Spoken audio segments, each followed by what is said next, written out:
Mismo HS Automation International Schenu u Kini. Programiranje s Gerber datotekom.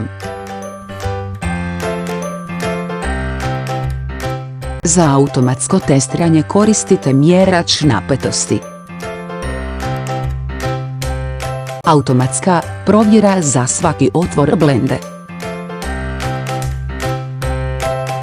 Provjerite područje, veličinu, neravnine, mrlje, udubljenja, linije itd.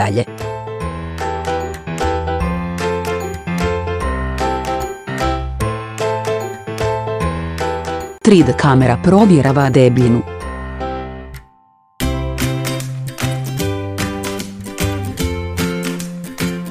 Automatski kreirajte izvješće. Izvješće se može učitati u MS. Nudimo prilagođeno rješenje. Pozdravljamo vaš upit.